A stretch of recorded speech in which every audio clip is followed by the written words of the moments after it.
TWM podcast.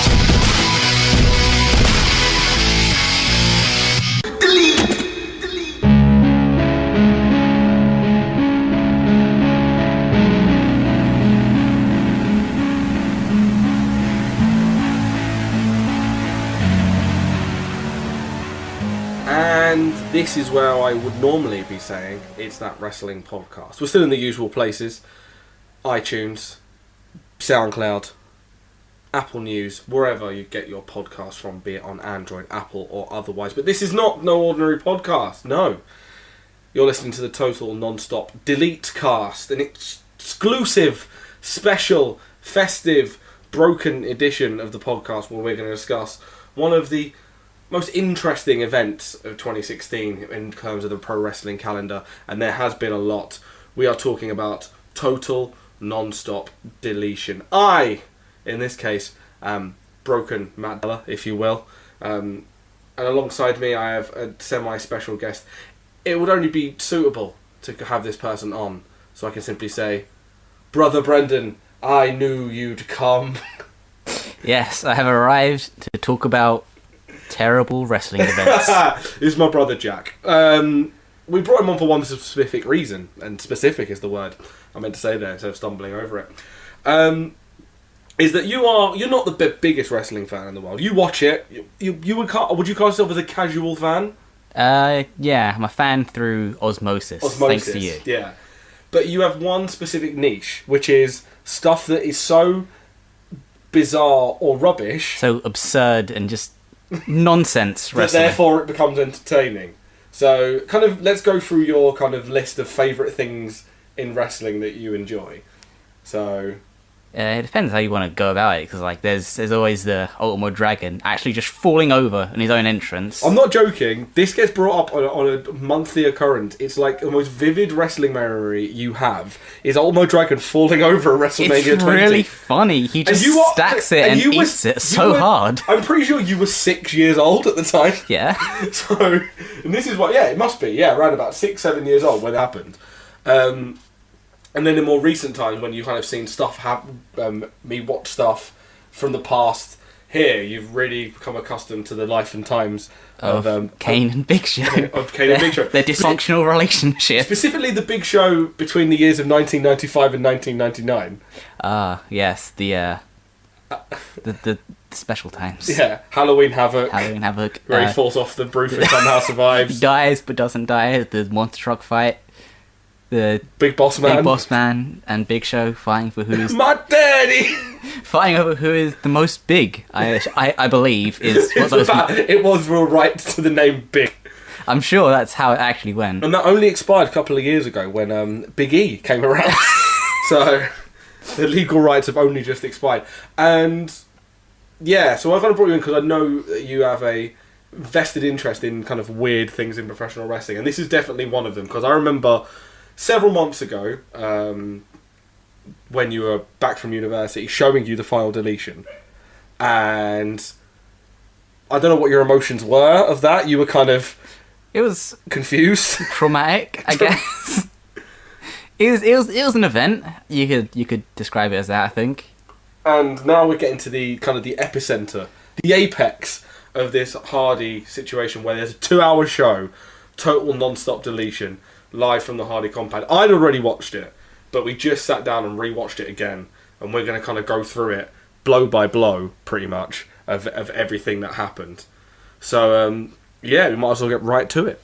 So let's get right into it. We open with a dramatic musical montage of several images. You've got Rebby playing the piano. There was they had that one shot of Hardy's child just walking around the ring. Yeah, in the ring. That was. You had Senor Benjamin moving fireworks around, which seems to be just one of his regular jobs, really. He is the firework controller. How they've not been done for kind of firework laundering in Cameron, North Carolina, and Brother Nero gardening. A lot of gardening in this. Yeah, it's he's I assume he's just going to drop out of professional wrestling and go into professional gardening. He's going to be on Grand Design. It's going to be a rebirth of Ground Force off of the 90s, just with Jeff Hardy. Or Jeff Hardy's Alter Ego talking a bit. And Matt Hardy riding around in a dilapidated boat, otherwise known as Skarsgård. That's what it's called? It has a name now? No, after the final deletion, he said, I will name you Skarsgård. And I couldn't think of the historical reference towards it, and there isn't one. It's just the name. It's bizarre. We seem to have a lot, and then we have throughout the whole thing these TV inserts of WCM TV Cameron news. The news for specifically Cameron. Yeah.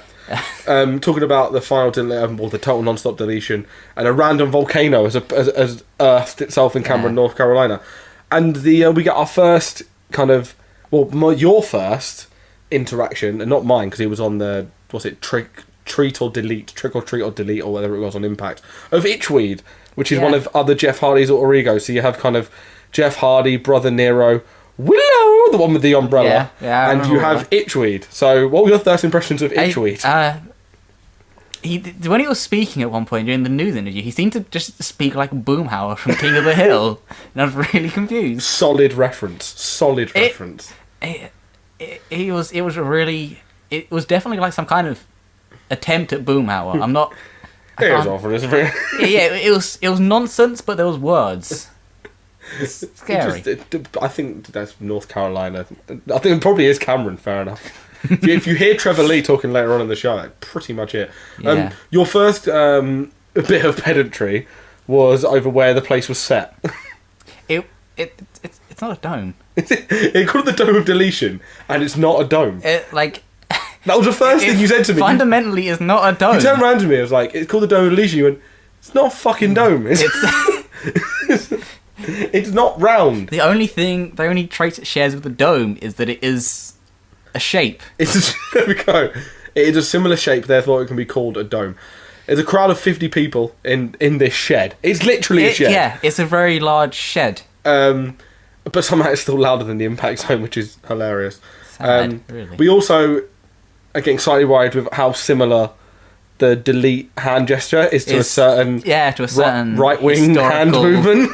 Yeah, I'd be very careful how high you put your hand up when you're doing the delete, because it's starting to look a bit Hitlerish. I'd be very careful. From chest up is bad. Hand straight, chest down is okay. It's okay, it's fine. Do not do it any higher because it's getting a bit right-wing. Matt Hardy comes out and says it's normal stuff. Rockstar Spud interrupts him and demands a match with King Maxwell because a 1-year-old's getting more TV time than him. No, he just challenges a 1-year-old to a fight. That's about right. That's Cameron, North Carolina for you, it seems. That's Cameron, North Carolina. And we get our first match, which is King Maxwell versus Rockstar Spud. It seems, why did King Maxwell get his WrestleMania entrance? Yeah. with a toy Mercedes-Benz. And the commentators were Josh Matthews and Jeremy Borash. Take it really seriously, like he's coming out in a proper car. That's an actual Mercedes-Benz. It's like, he's coming out in a Mercedes-Benz. It's a toy car!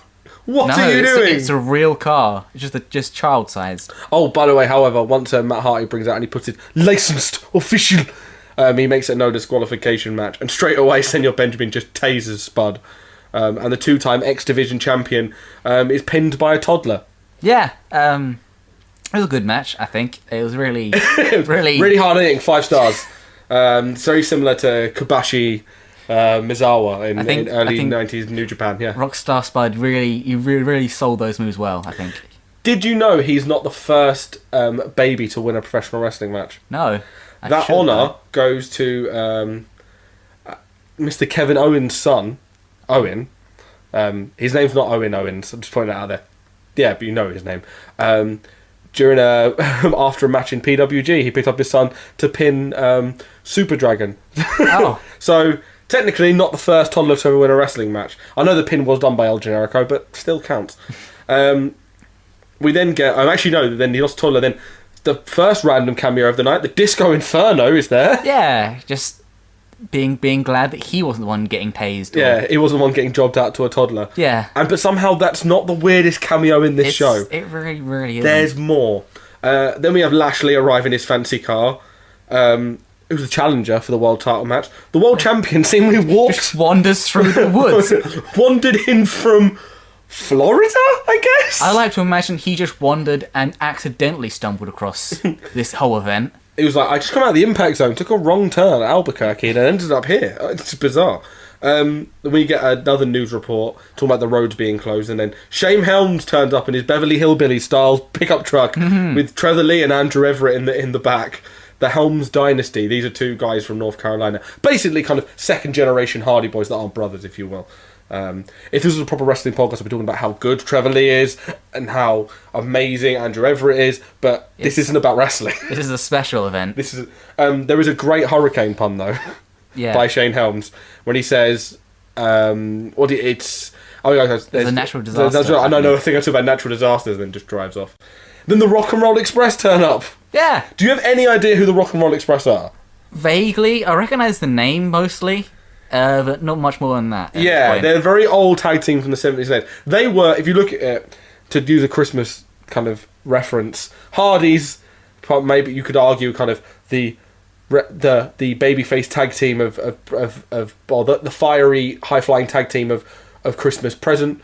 You have Everett and Trevor Lee, kind of the fiery high flying tag team of Christmas Future. The Rock and Roll Express, Christmas Past. Christmas Past, yeah. So they turn up, and then we have Sienna, former Knockouts champion, comes out and makes an open challenge, and of all people to make it onto the challenge. I mean, I don't even know if you can say people. It's Vanguard 1. Vanguard 1. The drone that the drone wants to fight. It's the drone that's kind of become a sidekick of Matt Hardy throughout this. And actually, what I'm going to show you now as we're doing this is I'm going to show you the Young Bucks and Vanguard 1, because currently the Hardys are leading up to a big match, I think in April, against the Young Bucks. And on one episode of Ring of Honor, you know Ring of Honor, kind of the serious wrestling show. Yeah. They had. I'm just going to try and find the clip here. Hold on. They were talking about how they're going to fight the Hardys in the near future, etc., etc., etc. And then out of nowhere, it seems that the Hardys turn up. So no, it's just gonna be a video. Come on. this is a camera. I'm just gonna Vanguard 1. Let me turn the sound on it. So Vanguard 1 turns up, and then what possibly could be the greatest thing in 2016 happens when Vanguard 1 kind of slow. Also, I don't think it's the same drone. No, it's not. It's a different drone. I'd also like to point out that at the beginning of Total Nonstop Deletion, there was a screen telling us that no drones were harmed in that. Unlike this drone. Yeah. And then the Young Bucks super kick a drone, which is by far one of the best things I've ever seen. It's just wonderful. Just fights a drone. I know. But then the thing is, apparently, even with Total Nonstop Deletion, the ref is not going to allow drone on female violence. Yeah, so he sends Vanguard 1 to the back. And he says this is BSAF. This is BSAF. Because he's down with the kids. Yeah. It's our Vanguard 1. He's at the latest software to make him relevant. And then Sienna says she should be more specific and invite any person out. And ODB comes out from her barbecue sauce truck, which is a thing. That was seemingly, apparently she now sells barbecue sauce. She's whiskey barbecue sauce. She's trying to take the market from Jim Ross, in trying to corner the barbecue sauce market. You were saying how quickly does she? Because they'd already she's not going to make it back in time. Like, they'd already started the 10 count. And I also maintain it depends how close she is parked to the Dome of Deletion. She could literally be next to the door. We don't know. Still, I'm pretty sure it was longer than a normal 10 count before she got to the ring. This is a pretty normal match for the most part between ODB and Sienna. But then we get a ref bump because it's TNA. And, well, Russo's probably still somewhere and knocking about. I know he's not, but still. Probably is. Sienna then gets a chair. Denied! As it's shoved back in her face by ODB. Vanguard 1 comes out for a second bit of interference in this match. He initiates ref mode. and he goes for he calls the pin. With graphics that none of the people in the crowd could see. Yeah, no, but they counted along, so... It must have made some sort of noise. Yeah. But denied. The ref stops him there as well. He was shouting. He was actually shouting at the drone. He was having a go at the drone. While the ref is arguing with Vanguard 1, Sienna hits the silencer to win, and somehow you got really annoyed at Sienna's finisher. It wasn't really a move. She just sort of ran into ODB. It was just a... It's called the pounce. It was done by Monty Brown before. Okay, but she didn't really do a pounce, though. She just ran into him and just ducked down a little bit. You're telling me that if you ran into someone at full power, it's not going to be a good move? Okay, but hear this. It's supposed to be like a special move, like a finisher of some kind. It should be more interesting than actually just punching someone. Big Show. Your favourite wrestler. Not for wrestling, though. Rest my case. Story. And then... once this happened, ODB kind of no-sells the finish, to be honest, but like that matters in total Nonstop Deletion. And somehow managed to scramble Vanguard 1 with her boobs. Yeah. The silicone kind of is affecting the microchips, maybe. I don't know. Then we have kind of Shane Helms and Matt Hardy. They go back and forth. Just want to point this out. Trevor Lee, the long-haired, bearded one, he's the son of the guy that... funded Matt Hardy's promotion Omega, where like Shannon Moore and Shane Helms. So that kind of gives you an indication of how old like the Hardys and all that are. Yeah. The fact that they are now interacting with the guy that bankrolled the money mark, the guy that bankrolled their company's son is now working with them as well, which is bizarre. It's bizarre. It doesn't really show that much on Matt. Yeah. It shows a lot on Jeff and his face, you see at some point. That's what dirt bikes and meth allegedly does. Allegedly. Mainly dirt bikes. Time for more Itchweed, which I love this is a new creation for the mind of Jeff Hardy. It's just Jeff Hardy. It's just Jeff Hardy with a hat. With a hat. And I love his gimmick as a demented landscape gardener. I like his gimmick as being a narcoleptic, apparently. Oh, we're going to get into that in a minute. Itchweed then makes his debut in House of Hardy rules, which Josh Matthews, in a surprising moment of honesty, goes, "We have no idea what that means." Which clearly means no disqualification or something like that. Itchweed puts a sleeper on Chet Sterling and falls asleep as well. And Matthews asks whether he's a narcoleptic. It's either a narcoleptic or his own submission holds affect him, and that's his secret move. I know, but there is a wrestler that's a narcoleptic. Is there? His name's Aiden O'Shea now in TNA, but when he was younger, I remember CM Punk saying it before, that he used to have tag team matches and you'd see him fall asleep on the ring apron. It sounds because he's a terrible. narcoleptic. We also love the fact that Itchweed had his own replay graphics because reasons. Yeah, they were very clearly just drawn real quick. It's like, woohoo! And it's like it's a replay of Itchweed doing stuff. It was. And it only appeared there, and I think one other time in the show. I think it was very bizarre. Itchweed then puts Sterling through a table and then hits the Pest's elbow, which is basically a really weak elbow drop. Not from the top, just literally walking in and hitting an elbow. Yeah, and they said it kills pests and also people. Yeah. Apparently. So apparently it's the most devastating elbow in wrestling. Apparently, Chet Sterling died. He came back to life afterwards, but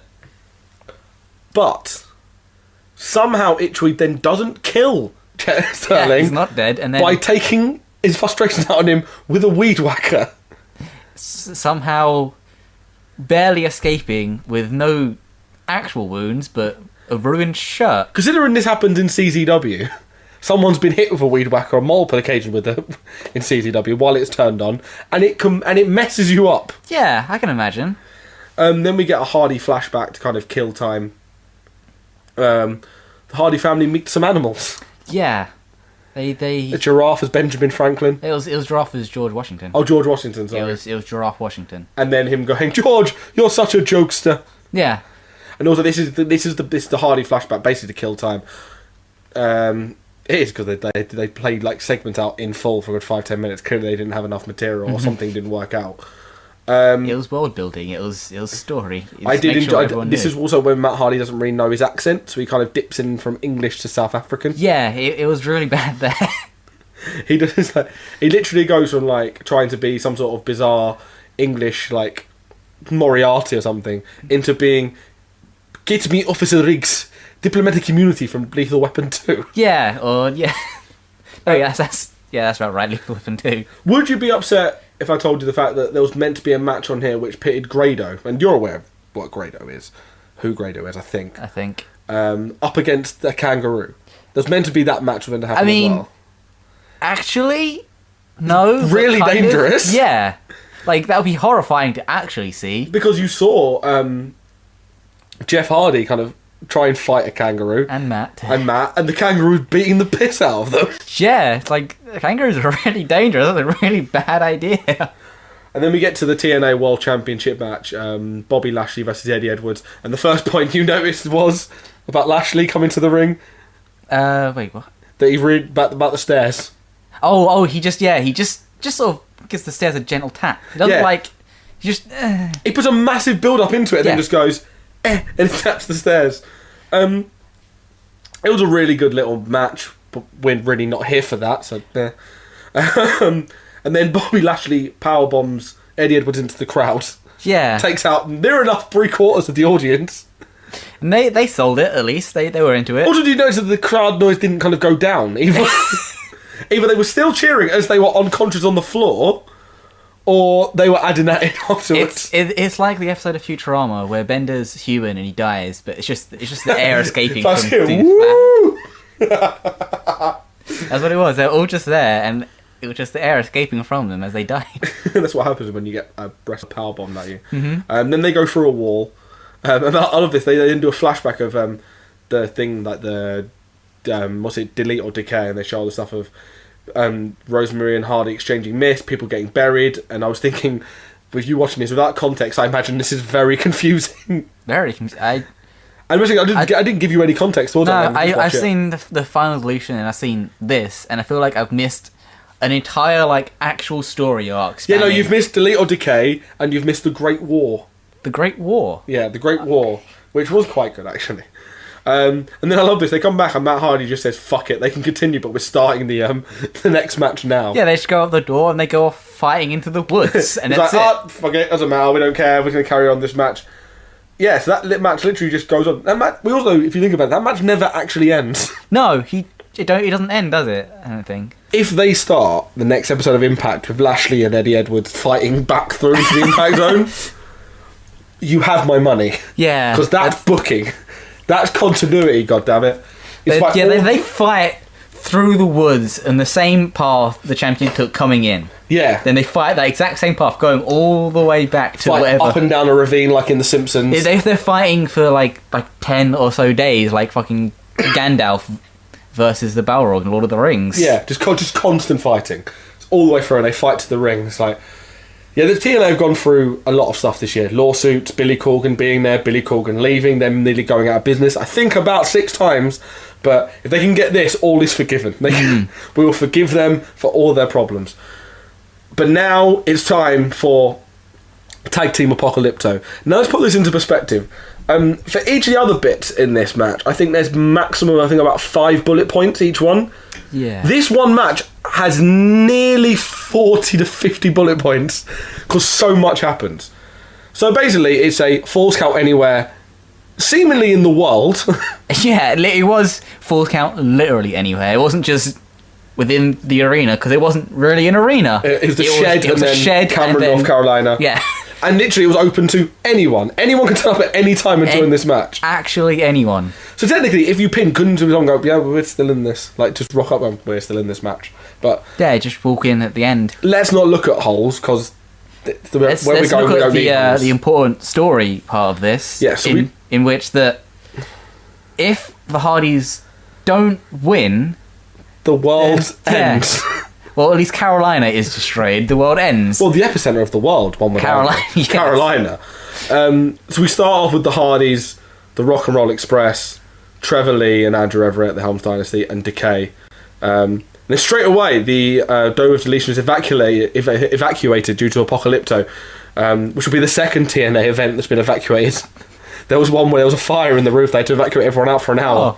Back in the early 2000s. I can't remember which event it was, but it did literally happen. TWM podcasts are brought to you by We Love Sport. the fantastic app finding you your nearest sports bar showing the latest WWE pay-per-views. We Love Sport has over 400 of the best sports bars and pubs in the UK at your fingertips and allows you to book front row seats, giving you the best views of the action. You can also check out what sports are being shown over the next 7 days, making sure you don't miss a second of the action. Download the We Love Sport app on the App Store or Google Play Store. Follow We Love Sport on all social media platforms at We Love Sport UK and check out welovesport.co.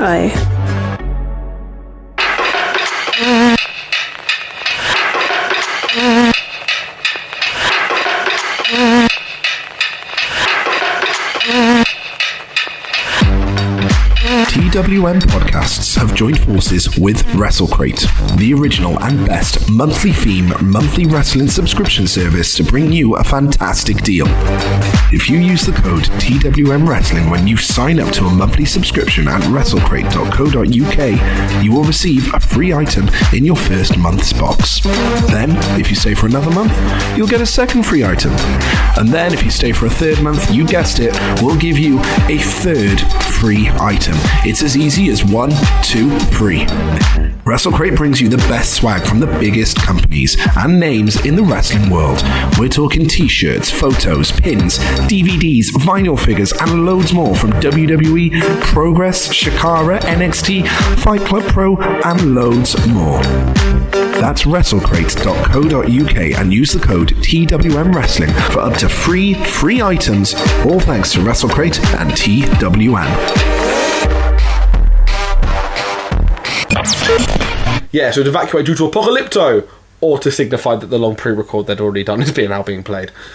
I feel bad for the audience at that point. Those 50 people got evacuated. And that is some WCW 90s shit. And we've already got your money. We're not giving you the main event. I don't. Fuck off. They had to leave, and then I don't know what happened to them. They didn't get the whole show, apparently. We then go back to Lashley and Eddie Edwards still fighting. Yeah. This is going to happen a fair amount of times. Yeah, they cut to it a good number of times throughout the night. And then we go back and the Hardys and Rock and Roll Express said, how about some babyface fire as one of the greatest teams from the 80s join up one of the greatest teams of the 90s to fire firework bazookas at two wrestlers in TNA. Abyss screams not again, because I'm pretty sure this is the 4th time he has been hit with fireworks. And he gets hit. He got whacked in the back. Actually hit. And there's a worse one later on as well. Yeah. Then we have Helms tries to escape with Andrew Everett and Trevor Lee, but Matt jumps in and they all fight in a moving car that's going incredibly slowly. I don't think Matt jumped in. I think he just sort of teleported in quite far away. Oh, and there's more than one occasion there. where several people teleport into the next bit. Jump cuts were not a primary concern in this. Yeah, the camera work was great though. Jeff chases them with no helmet on a motorbike, and when he brings a ref with him, and when the ref says, "I've got a helmet," Jeff Hardy tells him to grow some balls. This is a man that had to vacate the World Tag Team titles last year because he broke his leg in a dirt bike accident. But he's riding off with no helmet on a dirt bike now. I don't want to hear that, Scott. Grow some balls, man. It's Apocalypto. Yes, because that... Oh, anyway.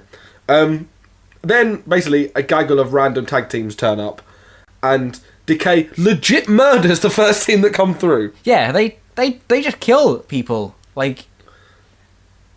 They snap someone's neck. And then pinned him. I don't think that's like allowed. I don't think you can pin a dead legally, person. can you pin a dead man? I don't think... Undertaker? Arguable. Maybe that's why the streak lasted so long. Yeah, because it's not allowed. You can't pin a dead person. I kind of not really spoken about Decay. Decay was the big rival of them throughout the summer. Abyss. I actually didn't tell you the name of the other guy, did I? Because I think you're going to die laughing if I tell you. It's Abyss and Crazy Steve. Yeah, they said Crazy Steve. I was like, who is Crazy Steve? The whole time. Crazy Steve used to be a clown, and now he's a crazy guy. They didn't bother changing his name. They're kind of like zombie thing going on with them. They're trying to eat people. They're the death dealers. They look like they're trying to eat people, I'm going to be honest. Rockstar Spud waits for his partner, and then the Bravado Brothers turn up and just go, "We're the world famous Bravado Brothers." I'm aware who they are from Chikara way back in the day, and I think Ring of Honor as well. Yeah, they just turn up in suits and just wander. They walk round Decay. Yeah, and then like just sort of after that is the ugly duckling team sort of like all come in. They're all What? quacking at the gates. When they murder them and Abyss just screams quacking at them I was back. more just before that. They sort of came in. It just seemed like some kind of like budget Wyatt family coming in with like the masks on. What, instead of saying follow the buzzards, follow the mallards. Follow the quacks. I Follow don't the know. quacks. Rockstar Body's waiting for his partner, but we'll get into that a bit. Then we cut to their Helms Dynasty and the Hardys fighting outside an antique store. Yeah, that was That is brief. the weirdest episode of Bargain Hunt I have ever seen. Someone just gets a traffic cone shoved in their face. That's a good move. Then we have obviously the Decay fighting the Ugly Ducklings, and they destroy them. Then we get back to the Hardys and the Helms Dynasty now fighting by a train track. Yeah, you said before it looked like they cut it. No, in the trailer they showed online, they put on their YouTube channel, they show it like it looks like Abyss gets hit by a train. So I was so excited to see this and how they were going to write Abyss back into the show, saying he'd been hit by a train. It would have been good if that was how it went. But instead, there was just a train in the background, and they got confused by the barrier arm for a second. No, a lot of them were like, "What's this magical sorcery?" like it started lifting up, and I was like, "Oh God, how do we fight?" Then we go back to Decay, kind of basically just doing some sort of. He's basically doing Slobberknocker level on the old SmackDown games, where you just constantly beating everyone. And One then, tag team looks at him and screams and runs away. and then Abyss gets a rock and just crushes someone's skull with it, and then pins him. Again, can you pin a dead man? I'm not I sure. don't think so. I don't think that's legal. And then we have Rockstar. Rockstar Spud just kind of starts giving out. Okay, he's going to get here, and you're in trouble. He's going to have you and you. And then, of course, the big man arrives, and who is it? Just Troy Small Man, just the king of small style. It's Hornswoggle. Hornswoggle. Or Swoggle, as he's now called. Swoggle, but for legal purposes. The king of small style. Yeah, so they're now another team that have entered the fray. I don't know whether Swoggle's now going to be part of TNA. Although we did miss a very important line from earlier when the first guy was murdered by having his neck broke behind the gates. When one of the guys just goes, "My boy dead." Yeah, your boy dead. That was an aside, I guess. Casual aside while you witness a murder. Yeah. So then we go back, and it seems like Trevor Lee and Andrew Everett have got the Hardys beat. Slow motion count, which you swear counted to 3 at one I'm point. pretty sure it did. But then Matt Hardy reaches out for the hot tag to an inanimate object. To a dilapidated boat, And the boat breaks up the pinfall, somehow. which does give us the second best quote in the show. But James Helms then shouts out, "Kick that boat's ass!" Yeah, just 3 professional wrestlers then proceed to beat up a boat. I think that's a definite handicap match. Still somehow more agile than the Great Khali. You can't even deny that boat sold better than the Great Khali. And the boat moved faster to break up that pin. Break up that pin. The Great That is a Khali very fair moved point. towards anything. We then have Matt Hardy then pushes Gregory Shane Helms into the Lake of Reincarnation. He wasn't that close to then It was not that close to the water, but he went over. And that must have been some push for him to hit it. Yeah, like just And then we get my favourite of references, reference to WCW in 2000. yeah, 3 count. We get a 3-count They reference. just do a dance. And they do a little dance, and then Shane Helms realises that Trevor Lee and Andrew Everett are not Shannon Moore and Evan Courageous. You're damn right. Chikara, if you're listening, King of Trios 2017, you get 3-count in the fucking King of Trios. I have told you for 3 years straight now to get 3-count, and you keep ignoring me. Do it now. Trevor Lee and Andrew Everett then super kick Helms back into the lake again. Yeah. But I have no idea what he's going to come back as this time. We'll find out later. You can take a wild guess. The Bravado Brothers then appear to face them randomly. They appear. Yeah, they're now out of their suits and actually in wrestling gear. And they smile and high five as they then go and face off. They do that every time they go to do anything. It's the best kind of reaction to have. It's like, yeah, let's do this. Yeah. Great. I love that they mean you next time neither of us attempt to high five. I high fived you and you high fived yourself. That's the kind of brotherly bond you need for High fives. total deletion. The Rock and Roll Express, we cut to them and they're in the ring. They're seemingly outside. Yeah, the other ring that was there The now. second ring. They have kind of a standard opening to a match. We then cut to Lashley and Eddie Edwards still fighting. I imagine Lashley and Edwards had a really good fight that like an actual genuinely good like wrestling match that we don't really get to see. We are never going to see it because it just constantly keeps cutting back to final cutting back till the tag team beating each other up. The Bravados and Trevor Lee and Andrew Everett are fighting, and they find a ref in a toilet. Yeah, he was just taking a break. And then they go inside the Dome of Deletion. The Bravados say the door's locked. And then the ref starts counting the door. Yeah, counting the door. Well, I don't know if he's counting the door out or counting the other team out at that point. But come out from what? Not fighting. Not opening the door. I don't know. They locked the door. Disqualified due to impoliteness. How are you going to disqualify a door? How can a boat break up a pinfall? How can you pin a dead man? We've had many of these conversations throughout this. You're not wrong. But then they go, oh, the door's just jammed, and they go in. And they open it. It's weird anyway. Meanwhile, Jeff Hardy and Ricky Morton fighting some cherry pickers. Yeah, the cherry pickers were set up outside. Not in the same cherry picker. Two separate ones fighting over the ring.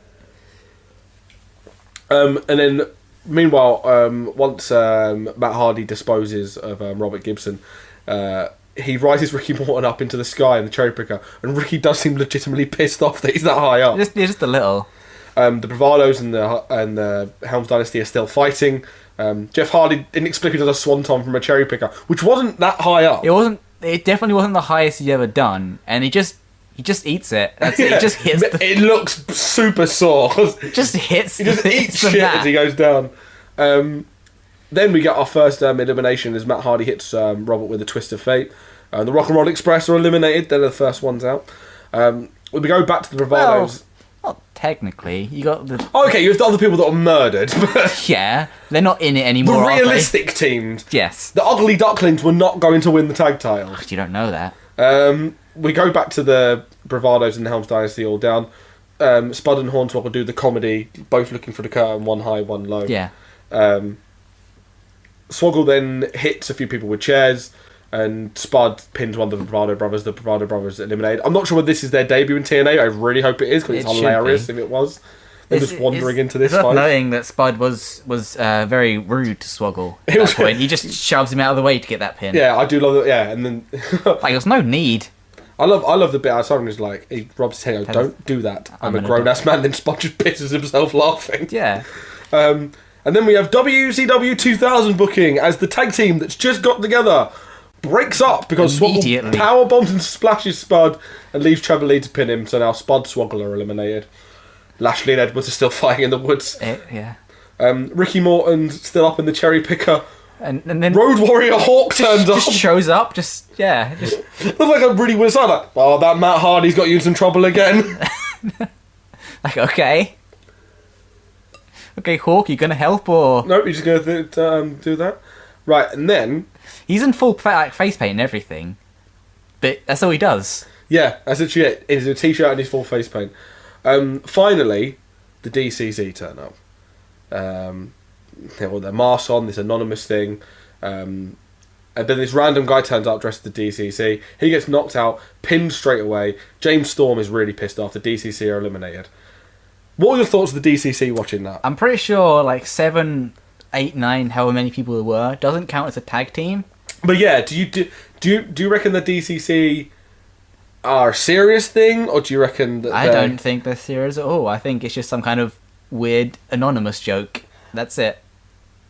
But I'm watching you have to get I'm watching you have to face palm at the stupidness of booking. The DCC, James Storm, Bram, and Eddie Kingston, the other two weren't there, are currently the biggest heels in TNA. Oh. They've been feuding with the Hardys, attacking them, and the world champion on TV for the last 3 to 4 weeks. And they were bitched out in a comedy segment. Are they the biggest because they just have 9 members? No, there's 3 of them, and they're all good wrestlers. And they're meant to be these big heels. They're being pushed to the moon. And then... Billy Corgan goes, and they've been literally bitched out in 30 seconds on Nonstop Deletion. That's harsh. That's terrible. Stupid. Suddenly, we're now back, jump cut, and everyone's fighting on the volcano. Before we go to that, what does DCC even stand for in this point? Oh, Death something crew. Or something. I can't remember what it is. There's a name for it. I can't think of... Death Clutch? I can't remember the top of it. It's there's a name for it. Okay. But they are meant to just be they did anonymous videos and stuff. Suddenly everyone's now fighting on a volcano. The volcano explodes and everyone takes a bump. It's you can call it a bump.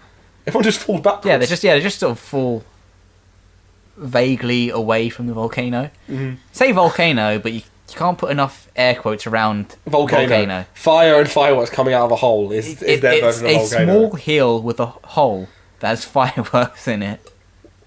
The hurricane then appears, or whatever legally he's allowed to be called. The tornado. The slight breeze. Twister. And now, so the funny thing is, when he flies, he now has more special effects than he had when he was in the WWE. Because he would just fly off and you just hear whoosh. Yeah. He actually had special effects appear on this one. Yeah, the green line, like it was a Flash, but green. The heel teams then work over the Hardys of the Helms dynasty, take Matt Hardy over to Graves to try and kill him with a breeze block, but that doesn't happen. Jeff gets some hope for against Decay, but is then chokeslammed by Abyss, who gets out his board with a nail in it that's called Janice. I'm not making that up. But Hardy gets his firework bazooka denied. Yeah, no fireworks. And then we get our fourth Vanguard 1 appearance of the evening, as Abyss and him have a firework bazooka fight, and a firework hits Abyss right in the face. Head. I'm pretty sure drones also aren't legal men in these tag team matches. They can interfere though. I guess, yeah, like the boat did. So does qualification, yeah. We've had 2 inanimate objects interfere in this match. It's fate, making the Hardys have to win, Inanimate objects are all for the Hardys. Apparently. The Hurricane then stops Andrew Everett and Trevor Lee, and then Matt Hardy and the Hurricane killed them both with shovels. They buried them, alive or dead, we don't know. they're buried. But now we get the line of the whole show, which is brilliant. This happy music plays in the background, and we just get... Even the man with 3 H's would be proud with the way we buried this young and promising talent. Thumbs up. Yeah. I wonder who they could be referring to. I wonder what Uncle Trips, Mr. Terrorizing. I wonder who they're referring to. That was ridiculous. Then we cut for no reason to Swoggle decide to try and fight Bobby Lashley. It wasn't even his match. He had no stake at that point. I don't know what he's doing. I have no idea either. Edwards then crossbodies Lashley, and that's seemingly the end of that part of them. It is his personality. Swoggle's attack was basically to try and headbutt Lashley in the dick. I'm thinking that he was going for a spear, but it did look similar to a headbutt to the dick. But Lashley is apparently an immovable object. He is weak to dick. He's weak to dick attacks. Apparently he isn't, because it did nothing. He's not weak to dick attacks. Then we have the fire symbol of death, which you saw in the earlier Hardy flashback, and your opinion was, why didn't they just step over it? Yeah, it was so low. It's still an issue at this point as well. It was slightly higher. There's a little bit more fire at that time. The Hardys then and Decay fight in it. You have Abyss tries to go get Janice, denied by Matt Hardy, who then hits him in the ribs with Janice. Kind of a nice callback to Delete or Decay, where Jeff got hit with a thing. First bit of kind of good callback booking we had in this whole story. And then we have probably the greatest finish to a match of all time. It was Jeff and throwing... Yeah, that's it. It was a twist of fate into the volcano. And then, I was forgetting what happened before. Crazy tries to throw Jeff into the volcano. Yeah, no, he does that, and then he just gets launched out after the twist of fate. Literally full-on Team Rocket is blasting off again. And somehow conveniently lands in the middle of the ring. Perfectly in the middle of the ring. Doesn't die. No. Several people have died. Of all the people who should have died, that's one of them. And then Matt Hardy pins and gets the victory. They all celebrate with fireworks now coming off, seemingly out the volcano. Rebby announces she's pregnant, and we close the show. That was Total Nonstop Deletion. So, Total Nonstop Deletion has now happened. It's arguably going to be the final show, Impact show of the year. Could be the final Impact show ever. We don't know, because nothing's been said about the whole TNA lawsuit thing going on at the moment. I'm not sure if they're doing tapings in January. Nothing's been said. What was your thoughts on Total Nonstop Deletion? I mean, I think we could all learn something from Total Nonstop Deletion. And that's, you can never go too far being stupid. Did it go so far past stupid that it became entertaining, or was it just like, Oh, this absolutely. is... Oh, okay, it was, yeah. It was like It went... absurd fun. It was Naked Gun. Yeah. It goes so stupid that it comes back.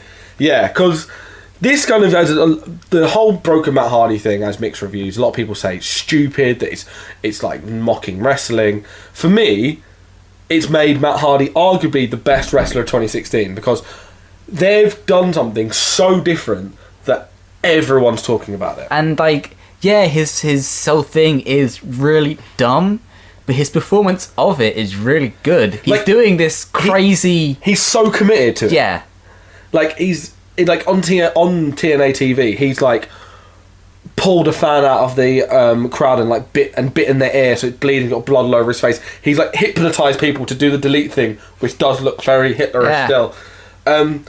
Like, he's gone so far with it, and he's embraced it so much that now it's it's not believable, but you buy it. Like, you Yeah. buy it as a concept, and it's like the whole idea of like the perfect parody. Like Starship Troopers, you think of it. It's so absurdly action war movie that you can't tell whether it's a serious thing or actually just a parody of it. Yeah. That's what this is. It looks like it's so far gone stupid that is it a parody of wrestling, or are they just all idiots? Yeah, and it borders this line so perfectly. So you wouldn't be surprised to know that File Deletion, I think Delete and Decay, and this have got 3 highest ratings for TNA this year. The 3 highest rated shows are those Hardy shows. I don't think that's surprising at all. I think like it's so entertaining. It's just fun. It is, and I think it's great fun. And I said, if someone told me that at the start of this year that Matt Hardy would be in my 5 favourite wrestlers of 2016, I would have told them they were nuts. But the fact that he's kind of done this, he's built this whole brand. I mean, the guy's everywhere. Like, he's got himself. He's like back and forth with Bray Wyatt on Twitter, and everyone's thinking he's coming back to WWE. WWE are interested in him again for that character. He's in Ring of Honor. He's over here in WCPW doing all sorts of stuff with What Culture Pro Wrestling. He's everywhere. And everyone wants to work with him because it's like the most over thing. And it's not because he's changed his wrestling style. And you can do all the flips and stuff in the world, and I enjoy athleticism, and I enjoy good, solid wrestling. But when you have a storyline that's so rich, that's so interesting, that you invest yourself into it, that's better than anything you could possibly have, really. Yeah. in regards to it. It's entertainment. That's the whole point. Where they go with this, like, I think the best thing that TNA have done so far is they use these big events sparingly. They've not turned the whole show into the Matt Hardy show, because I feel like it would become played out. The perfect example of that would be, you probably wouldn't be familiar with this, but James Ellsworth on WWE was this jobber guy that got beaten up by Braun Strowman in the summer. He's now on SmackDown every week as this lovable jobber guy who's beaten AJ Styles 3 times. And then turned heel on Dean Ambrose, and he's now trying to get his world title shot. Like, they've got this guy, and like the joke was he was this guy with no chin that was this loser, and it was funny. Everyone got really behind him, but now everyone's sick of him because WWE have just driven it into the ground. Yeah. And with TNA, they drop in and out of it. They had the Decay thing over the summer. They're now doing the DCC thing, and they only do these big events every now and again. If they keep doing this, like every couple of months, just come out with these big events, and they do these viral stuff, it's going to keep them relevant. It's going to keep them going. Whether they go for much longer, whether this has to move on, remains to be seen. But it's definitely been... 2016 has definitely been the year for the Hardys, which I don't think anyone would have ever thought. No, that was at like the start of this year. They're like a big team when I was younger. Like, I really the 90s, like 90s, like when. Or to be fair, when you were younger, Jeff Hardy was the WWE champion. He was like, he was the biggest guy in the company. Everyone thought he was going to overtake Cena. It was one of my favourites at the time. Yeah, and then he disappeared, dropped off. And then 10 years later, he's come back, and he's now he's the second most popular Hardy, Jeff, behind Matt, because everyone loves Matt now. I think that's kind of more how it always was. So Matt was more the charismatic, and Jeff was just the performer in the ring, wasn't he? Yeah, but everyone seemed to kind of gravitate because Jeff had this magnetism of how he looked, and Matt was kind of more the solid in-ring guy. But now Matt's got this personality that's just dripping off him, and it's wonderful. And who would have thought that a baby, his wife, a gardener, and a drone, and a simple handheld camera thing they did throwaway for their match, I think at Slammiversary, between them two, would end up spawning into this phenomenal kind of whole situation. If you can't tell, we're really big fans of it. I know it divides opinion. A lot of people think it's stupid, a lot of people think it's good, but I think you can value that it's showing any wrestler nowadays, don't be afraid to try stuff. Yeah, you want to... Because if you don't try it, you never know how far it's going to go. And I mean, like, WWE are now kind of showing no fear and trying different things, throwing stuff at the wall and seeing what sticks. I'm not saying throw loads of stuff at the wall and see what happens, but... not every single time, but... If you've got an idea and you think it's going to work, go with it. Because if you look at Matt Hardy, he had this idea and the boy has run with it. It's when you think about it, like, on paper, it's so nonsense, like, that would never work. Yeah. But what you gotta do, you go with it, and you gotta, get everyone sort of in with it, Yes. Or everyone there is working, and they're all seemingly having fun with it at the same time. Oh, yeah, no question. I mean, we said we were joking before, like, you can see Jeff Hardy openly dying laughing when Matt Hardy trying to wrestle the kangaroo. But, yeah, that was total Nonstop Deletion. Big thank you to my brother Jack for joining us on this one. So yeah, hope you enjoyed that throwback from 2016. How was my voice? No longer that high pitched from 4 years ago.